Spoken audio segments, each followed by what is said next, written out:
Uh, Good afternoon from Paris. Good morning to all of you who are joining us from Latin America. Very warm welcome to all of you to this high-level panel on how Latin America is navigating a more uncertain and fragmented global economy. Latin America has weathered global shocks relatively well in recent years, with growth nearing long-term averages, contained inflation in most countries, and low employment compared to historical levels. This reflects a much stronger macroeconomic framework for the majority of countries in the region.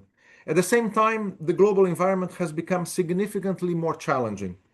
Higher energy prices, tighter financial conditions, geopolitical tensions, and weaker global growth are creating new pressures for the region. The challenge for policymakers is becoming increasingly complex: how to contain inflation, preserve fiscal credibility, and support growth in a context of narrower policy margins and heightened uncertainty. Today's discussion takes place in the context of the launching of the latest OECD economic outlook with a focus on Latin America. We are delighted to be joined by distinguished policymakers and experts who will help us reflect on how the region can strengthen resilience while laying the foundations for stronger, longer-term growth. From Brazil, we are joined by the Undersecretary for Macroeconomic Policy in the Ministry of Finance, Rafael Leão, who has also been chief economist for several investment and financial advisory firms in Brazil.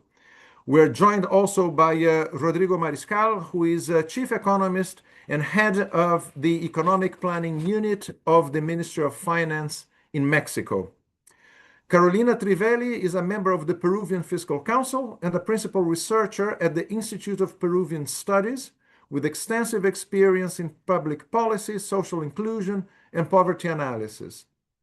And we also have the pleasure to have Eduardo Levi Yayati, full professor at the School of Government at University Torquato di Tella in Argentina. We invite all of you to participate actively. You can send your questions through the chat during the panel, and we'll address them later. Your perspective is also key to building this dialogue. Without further ado, let me begin with the first round of questions. What we'll try to do is to have 2 rounds of questions, first interventions. Each panelist will have about 5 minutes each, and then we go on to a second round before taking questions from the floor and concluding.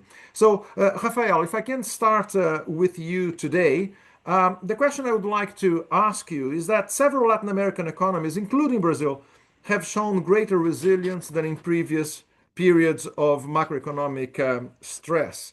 What do you see as the main factors behind this resilience? And where do you see the main vulnerabilities of the region going? Thank you, Luis. First, it's a pleasure to be here. So, Brazil's resilience in the current shock is in significant part a result of a deliberate policy choice made by the current administration. Since 2023, we have pursued a development strategy that combines fiscal responsibility with active industrial and social policy, understanding that this not as a competing objectives, but as a mutually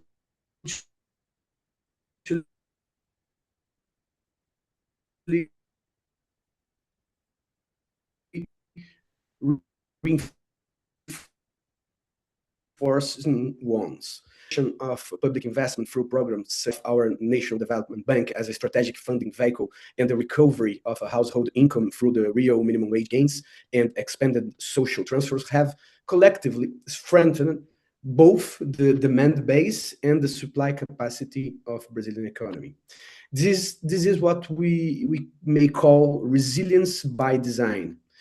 On the structural side, Brazil is a net energy exporter, which creates an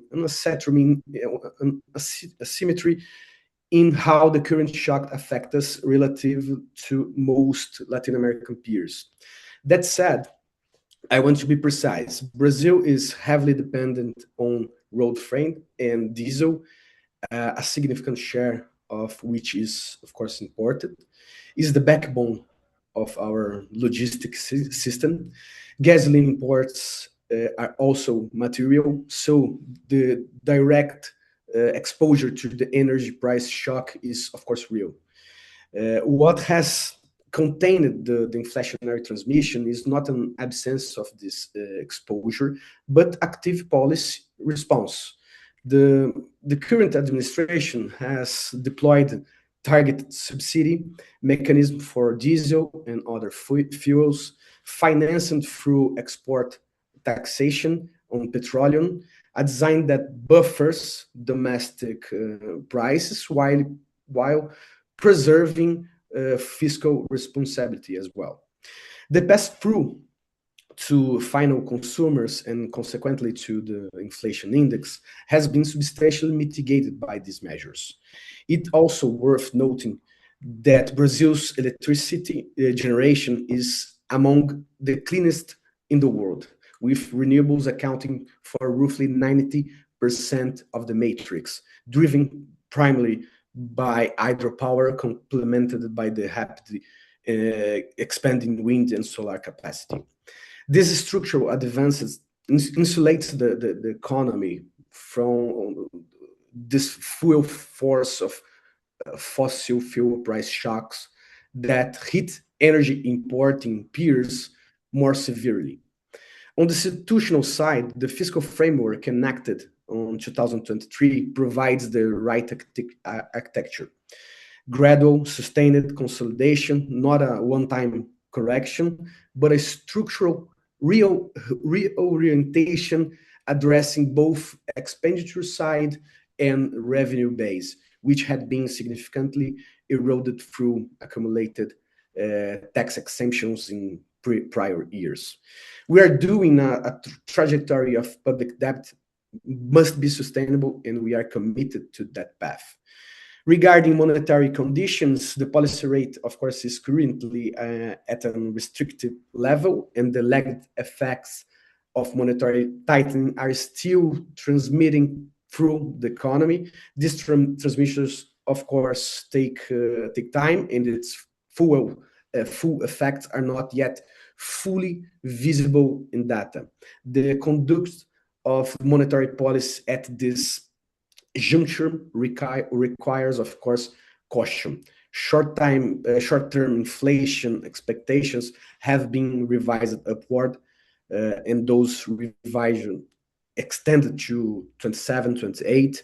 But our diagnosis is that this reflects a supply shock of a transitory nature. Energy prices, specific food dynamics that we have in Brazil, associated with some more domestic supply cycles and some seasonal factors. A supply shock of this kind calls for a different policy response than the demand-driven inflation, let's say. And that distinction matters for how monetary and fiscal policy should be calibrated going forward, right? The main vulnerability I would flag precisely the risk of misdiagnosis. This threatening a supply shock as a demand problem and tightening excessively in a way that weighs on growth without resolving, of course, the underlying problem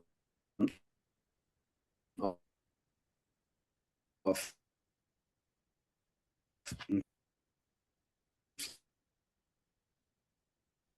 inflation driver.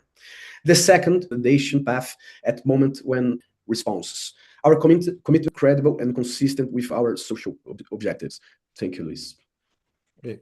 Thank you. Thank you very much, Rafael. I like your expression, resilience by design, but I think it goes to the core of what needs to be done, at least in terms of putting together the macroeconomic elements, of a credible policy regime. And with that, and you also mentioned, Rafael, the importance of sound public finances. If I can turn to you then, Carolina, to follow up on this point on the public finances.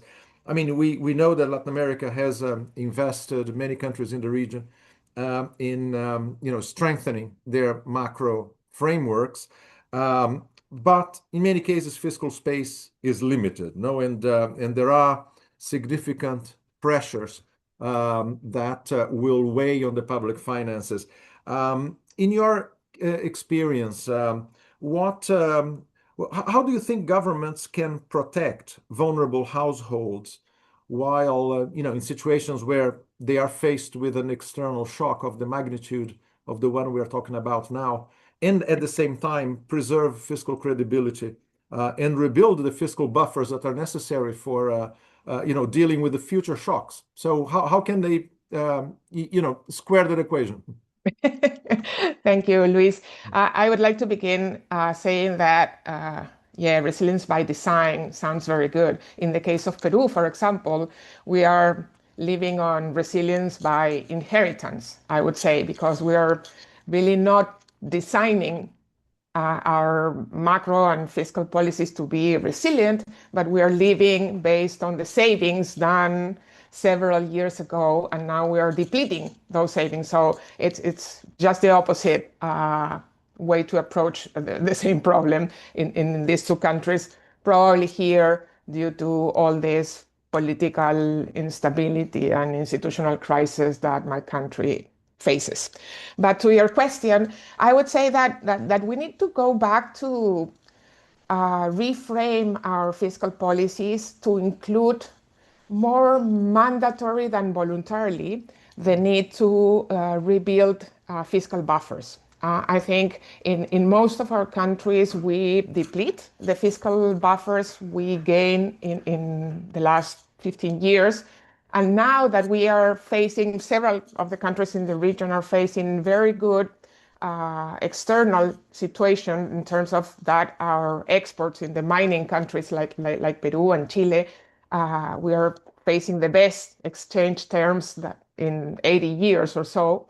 And if we are not using those temporal very good external prices to rebuild these fiscal buffers, we will be failing in the more amazing way to really offer protection to vulnerable households. If we don't have those fiscal buffers, we cannot have what is called now adaptive social protection system, social protection systems that could react in case of facing external shocks due to geopolitical reasons or due to natural disasters that are affecting the region. So in order to build an adaptive social protection system able to address external shocks, unexpected shocks, what we need is to have these fiscal buffers, because those emergency programs, what requires is to have the ability to react quickly in the case of an emergency, not to have a permanent expenditure, but to have the resources to obtain those resources very quickly and to have some resources for working in prevention. And I think most of our countries do not have those resources.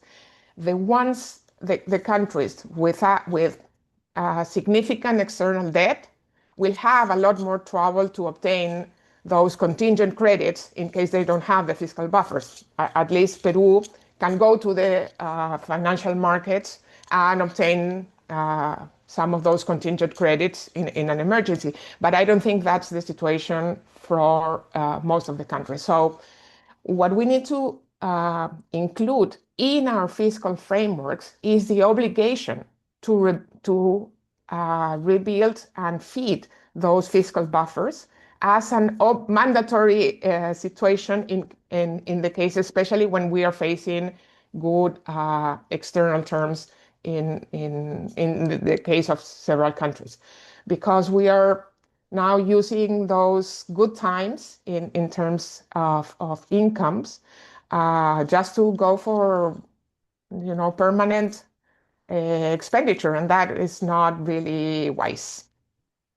Absolutely. It's always good to fix the roof while the sun is shining. It's and especially in a region that has a history of rather procyclical fiscal policy moves. No, so very important point. If I can turn to you, Rodrigo, now, we are also living in a world of trade fragmentation, of pressures coming to from that side as well, from the external side. In a country like Mexico, that is so open to trade and so integrated in value chains. So it's an economic environment where the need to deal with policy uncertainty of that nature is all the more important. So how do you think Latin America can prioritize policies to strengthen competitiveness, to attract investment, to diversify their drivers of growth? Yes, thank you, Luis.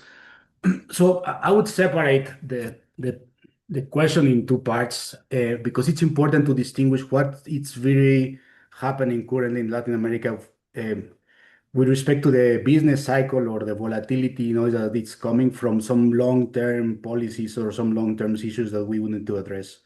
First, I mean, I would agree with Carolina and Rafael that we need to rebuild our fiscal buffers. We need to be very careful about the macro and preserve the stability that took us a lot of time to gain and to try to preserve it as much as we can.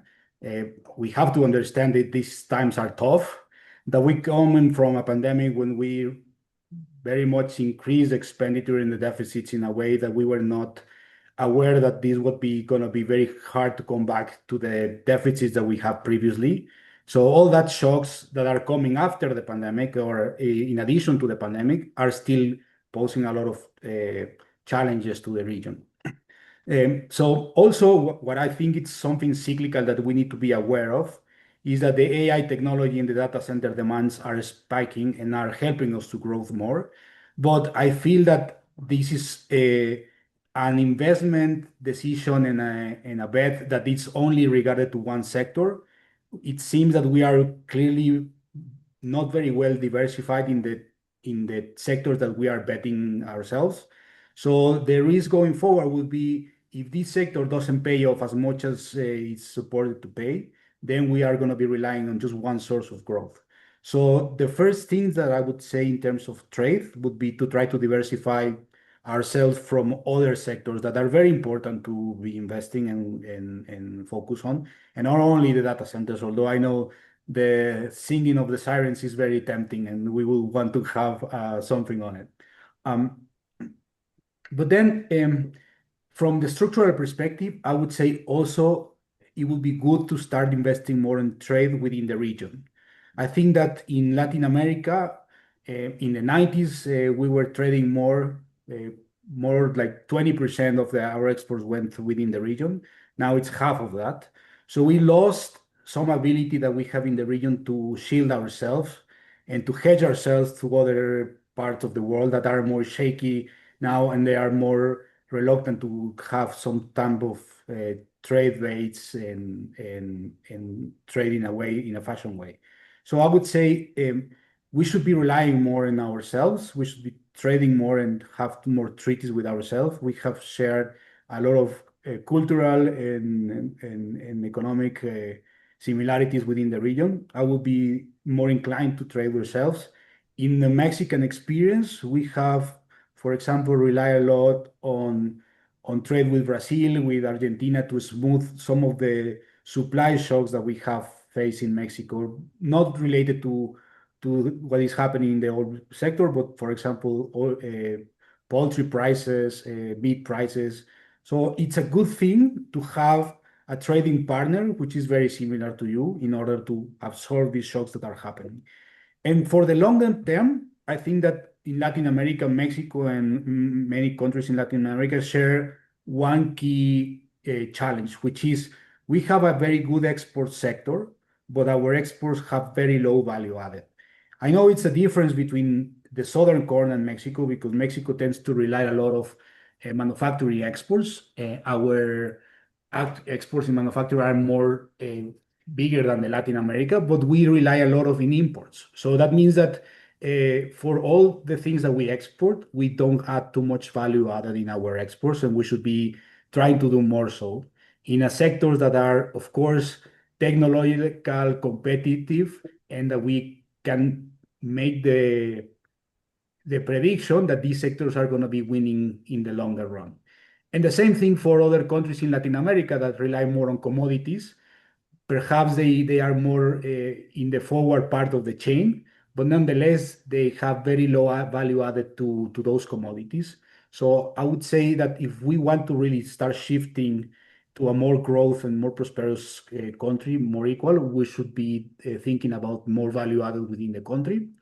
And finally, another thing that I think is very important for Latin America, because it's the distinction to the country, is the informality. We have a lot of market informality. Of course, when we have a very young population, that was not such a challenge. But as we are getting older and the demographic challenge arise, we should be thinking more on this, because eventually it would pressure not only the productivity part, not only the labor market, but eventually, as Carolina said, the fiscal buffers that we have. The more that we don't rely and we fix a informality problem, that would potentially create some issues for the pensions in the budget. Thank you. Very good points, Rodrigo. The issue of informality is one that always comes up now in our discussions with countries in the region as a key feature of Latin American economies that have implications for everything, for the public finances, for productivity, for design of social protection and all other elements. Also, good point that you made about thinking of trade in value-added terms. No, I mean the efforts that the OECD has been making in this area of having indicators and data that can show what trade really means in value-added terms as opposed to gross terms, which provide you a much richer insight into trade flows.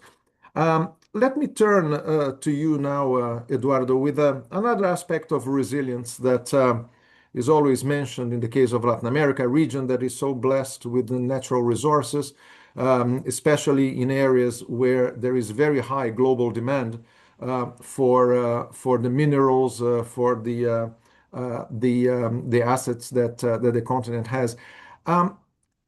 How can in your mind, what is needed, to make sure that this new cycle of global demand for natural resources, how can that translate into growth and productivity enhancement in the case of resource-based economies like the bulk of Latin America?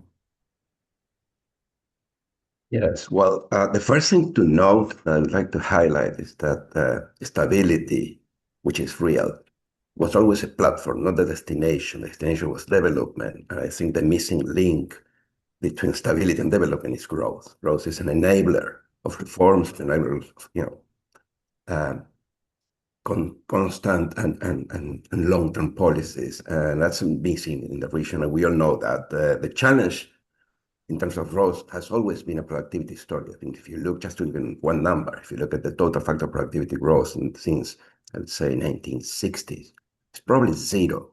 So we have been accumulating factors, more labor, more capital, but we're not gaining more from those factors. Now those factor accumulation is actually, plateauing, and in fact, the demographic changes are actually going to go in reverse, particularly on labor. So we have a productivity challenge in Latin America.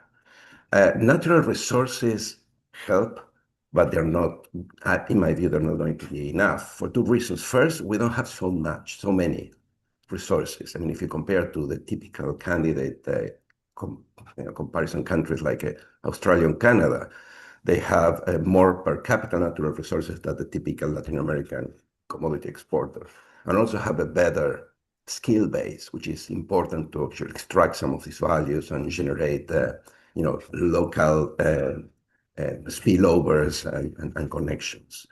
The second reason is that natural resources generate growth and export dollars, but they are, of course, capital intensive and typically generate very few jobs. And if you don't have the skill base and the policies that, induce the investors to actually do something locally, we will have, again, these extractive structures that can produce dollars, can produce growth, but they're not enough to generate development, and they're not they're politically fragile because to the extent that they don't generate, local activities and growth and jobs, they may be contested and they may be politically challenged over the long run. Now, what happens when you combine these two destruction of natural resource intensive economies? And again, Latin America is very varied. We're thinking of those countries that have a lot of natural resources with trade liberalization. Well, if you think, because this is another thing that we have learned in the past 2 or 3 decades, we have to open up economies, we have to stop protecting unviable companies, viable firms. But when you combine these natural resources with liberalization, typically what we have is that labor displaced from these inviable protected industries can move to the resource sector, but this is limited by their labor intensity, to new tradables. And that was the big hope of liberalization, just creating new tradable practice sectors. But they're very hard to find. So we're always stuck in the middle of the liberalization story. What is left when all the unproductive firms are cleaned up? It's an open question. We haven't answered that question in Latin America. And the third exit is to domestic services. The domestic services typically are very low productivity. Most of them often are informal. So we are left with a relocation to sectors that entail a waste of skills of human capital that goes directly against the sources of growth. Right? We should be producing more productive labor. We should be reskilling our labor force. We are just destroying good jobs by doing this liberalization plus natural resources approach. So I don't see that growth will come from that combination without more active policies, state policies, not to protect or to invest, but to catalyze private investment that goes to develop new tradables or new productive activities that can actually absorb this labor force and in the process qualify this labor force, because one of the reasons why we grow so slow is because our labor force is relatively unskilled, and we are actually widening that gap. And let me finish with one example that actually was mentioned before, which are data centers. Data centers is like a big fad right now. Everybody wants to invest. There are two, I'm simplifying here, but there are two big approaches to data centers called colocation and hyperscales. And colocation is essentially you build a data center and you rent it out, and the externalities, the value that's created is typically accruing to firms that are headquarters abroad. Now, hyperscale is just asking Google to move part of their business to my country, and that actually generates high skill work, labor, but also generates a lot of external instance of knowledge, compute, cloud computing, available resources. Moving from colocation, which is the actual paradigm now, if you look at Brazil, Paraguay, Mexico, to hyperscales, I would say it's a good example of where growth policies in particular, should move to promote development out of these natural resources that are the first advantage to place these data centers in Latin America in the first place. I will stop here. Very good, Eduardo. I mean, indeed, seeking longer term drivers of growth, it's essentially a story about reallocation, right? But reallocation that is productivity enhancing is a challenge, and you put your finger on it by identifying human capital fragilities and weaknesses in the continent as a key impediment to that type of productivity enhancing reallocation. A structural issue that I'm sure we'll come back to in the second round. So if that's okay with you all, with these introductions, let me move on to the second round, where I'm going to ask you, all of you, the same question, which is impossible to answer in a few minutes, but I will test your creativity and your ability to basically, pick one policy area, if you had to, that could be, let's say, your priority to strengthen long-term growth and resilience in Latin America. If you had to basically identify one, which one would that be? Can I start with you, Rodrigo? Yes. So I will go back again to the informality. I think that for Mexico, the informality has such many layers and such a unintended consequence or second order effects that not only go through the economy but also through the social part. But let me explain a little bit why it's so important. I mean, I have told, and many OECD reports have been documenting that the productivity problem with informality it's pervasive, and you end up having a very low growth for the economy. But also, you need to be very aware that informality has a social component that is very skewed towards women and towards poverty. And once that people start working in informality, for example, many research have shown that if your parents have worked in informality, you are very likely to continue in informality.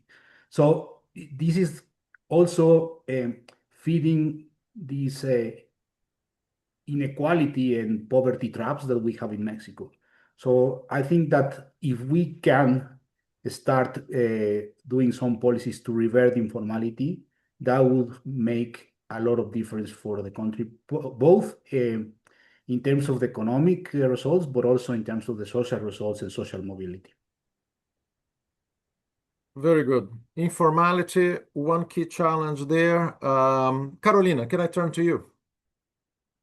Yeah, and I completely agree with Rodrigo. The difficult part is how we do it, how we move informal people to the formal sector in countries like ours with the description that Eduardo said. It's very difficult because the service sector, which is the huge sector in which the poor and the more vulnerable work, is highly informal.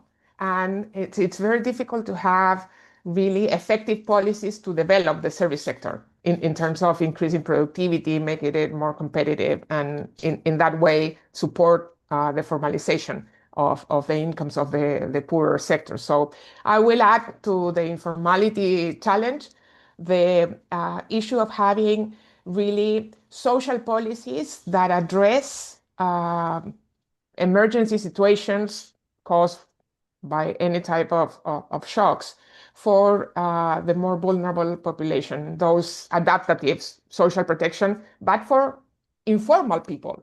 So we usually think of social protection related to the labor markets and to the people with a formal contract, but the challenge for us is to work out social protection for informal people and to have the available resources and the institutional capacities, the state capacities to really have a relevant response for the type of shock that these people face. I will go back to an example from Peru, but Peru was rock star in terms of poverty reduction for 15 years. Then with the pandemic and then the inflation in the years after, also with growth for 2 years in a row, we're still facing more poverty than before the COVID-19. And that's amazing. I think we are only like 3 or 4 countries in the region that we were not able to go back to the poverty levels before COVID. And that is not an issue of a lack of money. It's an issue of lack of state capacities, good policies, and the ability to really address. So we need to have social policies that address the social challenges, of course. Brazil and Mexico have very good examples on how to do that. But also we need to have this special social protection that goes and follows the people that is affected from a shock. Could be inflation, could be change in trade, could be a natural disaster that really affects people. Because if not, the cost of really supporting those families that go into poverty to regain a sustainable pathway outside of poverty is a lot more expensive than with fiscal purposes than really working with this social protection to address these shocks. Very good.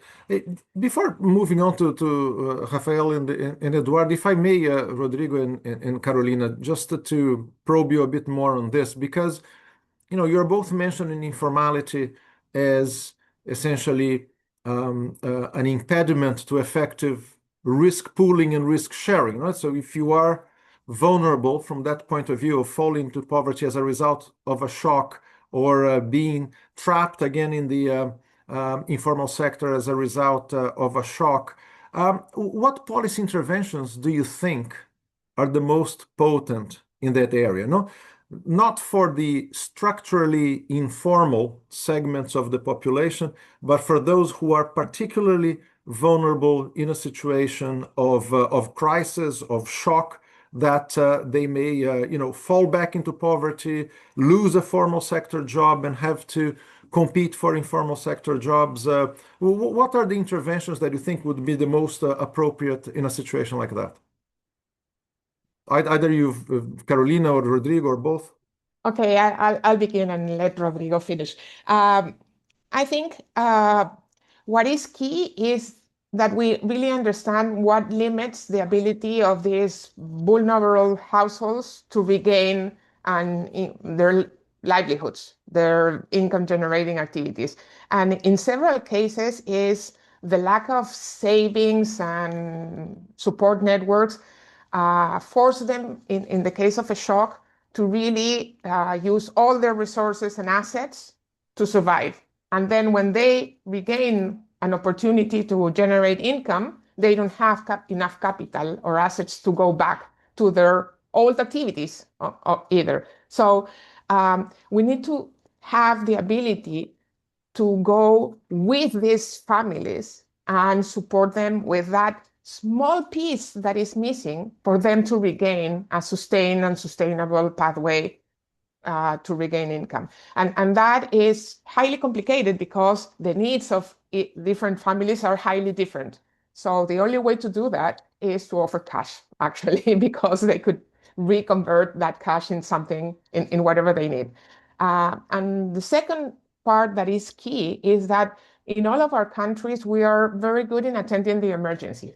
Let's say a natural disaster, then in hours, you get the tents, water supply, and some doctors, and they could save lives and protect people for a week.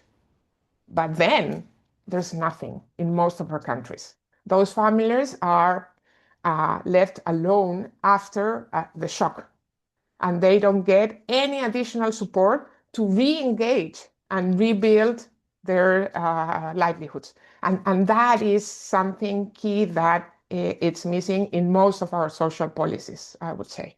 Rodrigo, so difficult part for you. Yes, I know. Thank you. I would say first, in the case of Mexico, we need to understand the informality. And I know that there is an umbrella there, but there is a key difference in Mexico. At least the informal sector, you can split it in two. First is the informal sector of workers that go and work in a formal firm that have an informal contract. And the other part is really informal companies that are around in Mexico that they have, of course, people working in informality. For the first part, I think that we should try to address the following thing is that we need to find a way to help these companies to go into the formality and to grow. The problem with the informality in that sector, in the informal companies, is that they are companies that could be very successful in providing very low value added and services very cheaply, but they cannot go and grow into a bigger firms or SMEs and turn into the formality. So in order to break that vicious circle, it's always very hard to say where you should start in this cycle, because you could have intervene in different parts or intervene in a key part. So basically, these firms doesn't pay taxes, doesn't have access to banking. So the question would be how we can first start making those guys formal. I mean, not by a decree, but try to convince them that the way to informality would help them to grow, to have more credit, and eventually become a more successful company. That is very hard because in Mexico, those companies are also concentrated in parts of the country that are scattered around the territory. There's not a special place that you can place them. So I would say you have to think in all these pieces of intervention, not only one, in order to try to build them. And for the second part, or the first part of the informality, which has to do with the work or the labor attached, I mean, there's also many theses about how to intervene on that. Some of the theses are very extreme and say we should be providing universal care for everyone, or we should be taking our universal care attached to the labor system, which again could be an economic policy that could help. But this is not feasible sometimes in terms of the policy making, because it will be very hard for a politician to just by decree or just take out all these benefits from the population, or very costly from the federal government or the government to start providing universal healthcare for everyone. So in order to think about, I think we need to start looking into a microscope and try to address very specific ways to intervene, and in a very different way, because you cannot solve a vicious cycle like that, informality, just by intervening in one part of the cycle. Very good. No, indeed. Thanks for these additional interventions. I wanted to probe you on this because, usually one talks about informality from a vantage point of equity or efficiency, but there is a very important resilience aspect to it as well that needs to be brought to the conversation when we are thinking about the situation in Latin America. Rafael, if I can turn to you now, what's your top priority?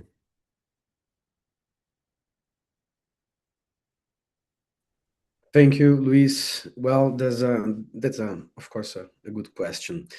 If I had to identify a single structural priority for Latin America's long-term growth and resilience, I would say that this is the ecological transformation of the productive structure, understood not as a constraint on development, but as its most promising avenue, let's say. Our current administration in Brazil launched the ecological transformation plan as an organizing framework for industrial, fiscal, and financial policy, precisely on the premise that the country, with Brazil's natural endowments and energy matrix, is uniquely positioned to turn the global green transition into a competitive advantage. We have one of the cleanest energy matrices among major economies in the world. We are leading producers of critical minerals that underpin electrification and, of course, the energy transition globally. Our agriculture frontier, if managed sustainably, offers an enormous potential in both food security and carbon markets as well. These are not, I would say, passive advantage. It requires active policy to be translated into productive investment, jobs, and of course, longer term growth. This ecological transformation agenda connects directly to a broader investment challenge. Latin America has a chronically underinvested in producer capacity, and Brazil is, of course, no exception. Elevating the investment rate requires, of course, both public and private components. On the public side, I would say this means rationalizing current expenditure to free more resources for capital formation, which of course is part of what our fiscal consolidation effort is about in Brazil. Spending better, not just spending less, is our mantra.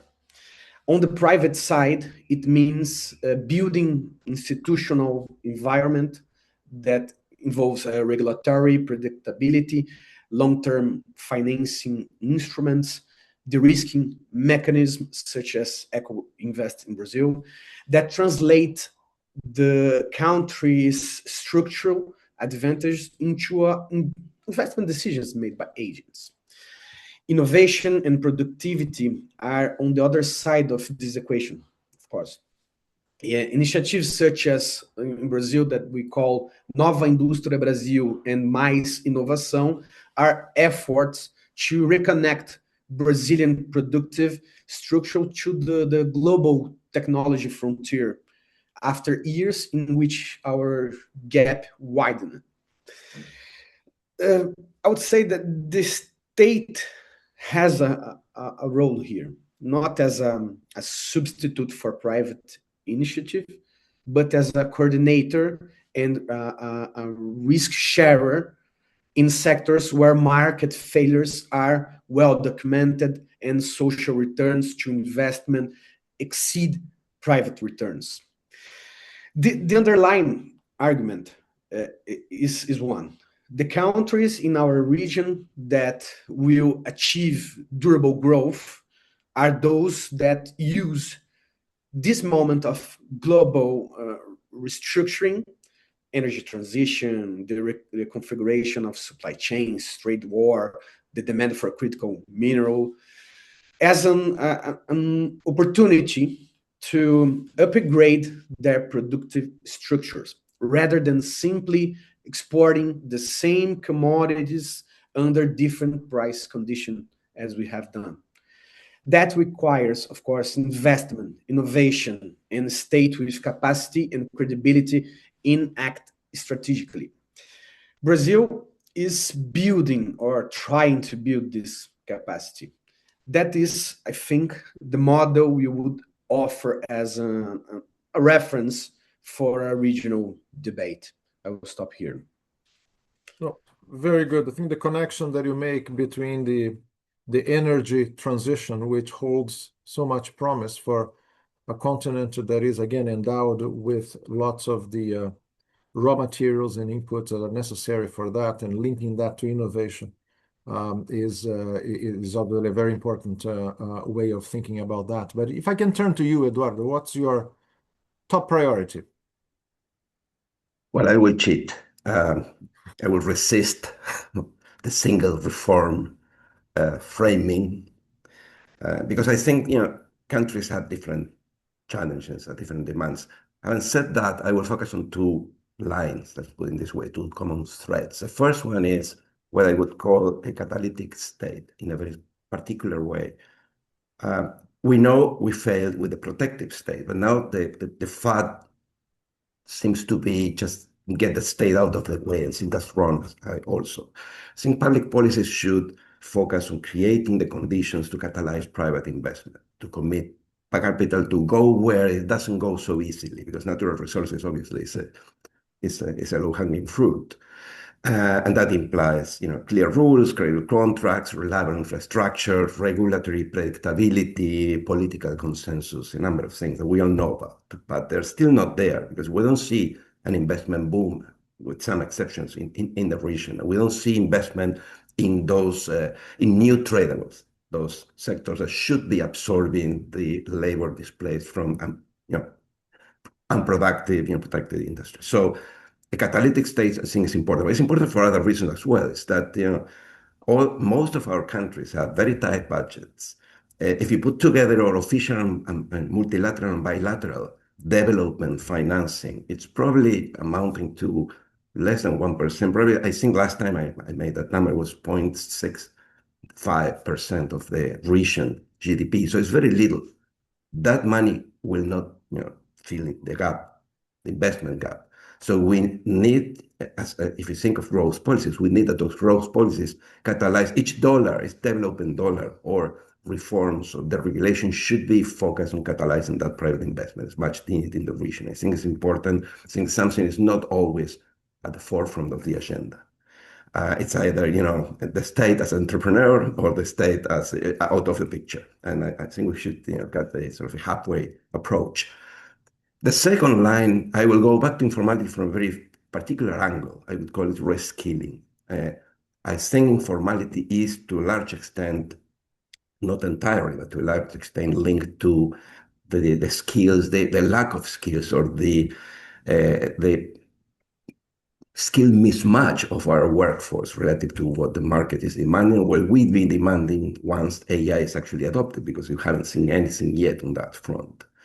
So I think, informality, I think we need a reskilling policy, a labor formation and not only an education reform, but a labor reskilling policy in itself. I think education and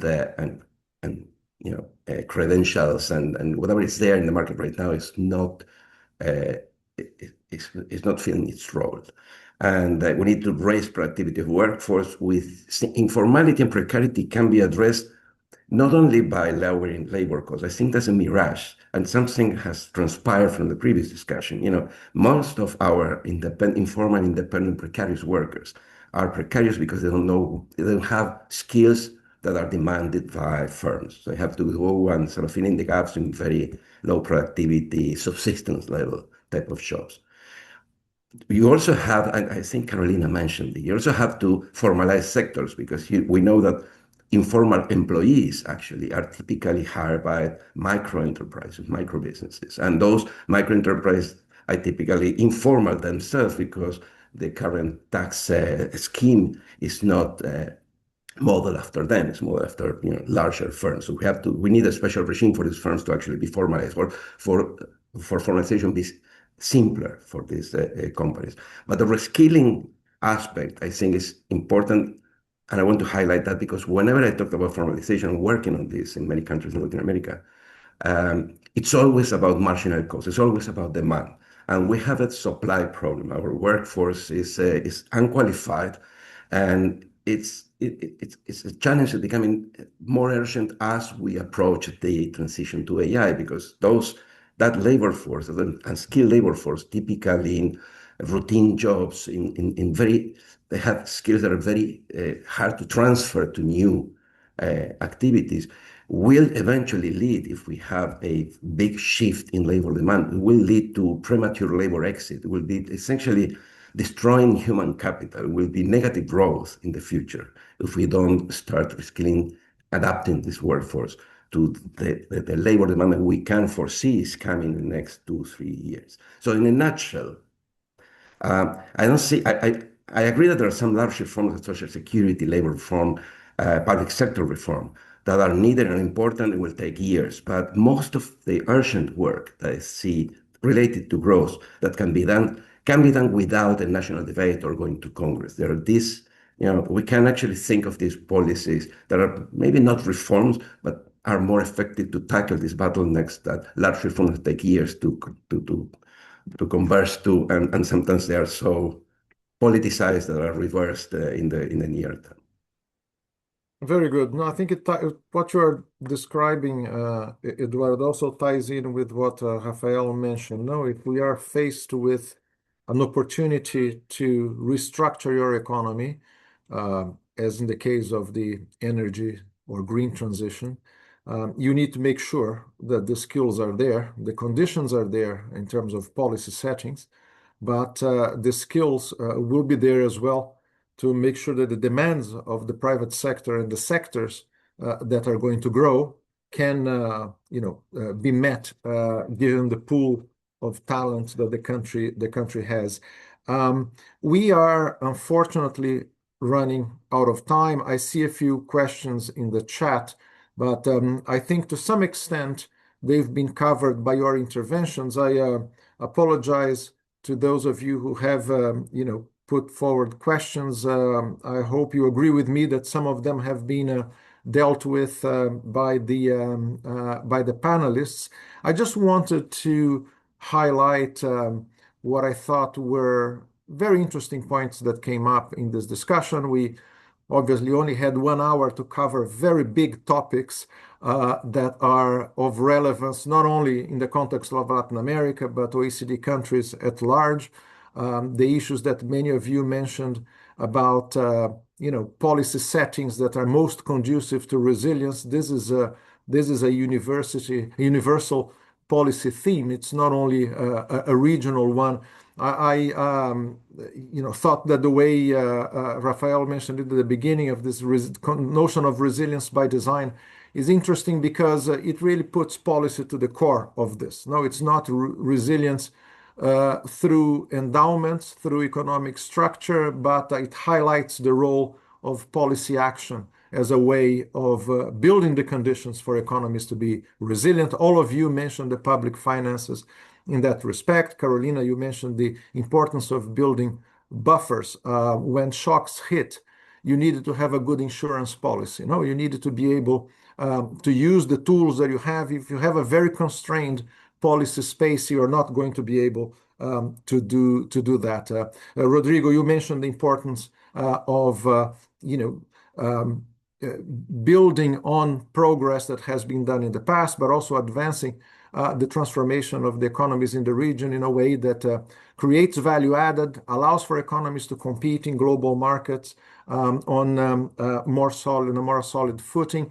I think that's important as well. If economies wanted to continue to maximize the external sector as a driver of growth, and that's important for any economy in an interconnected global economy such as ours. Eduardo, you mentioned the issue of skills at the core of many of the issues that we discussed. Informality that came to the fore very prominently. All of you dealt with it one way or another. It's a permanent feature, I would say, of policy discussions with countries in the region. I think there is a very good understanding of the drivers, of the challenges, of the difficulties of tackling the multiple aspects of informality.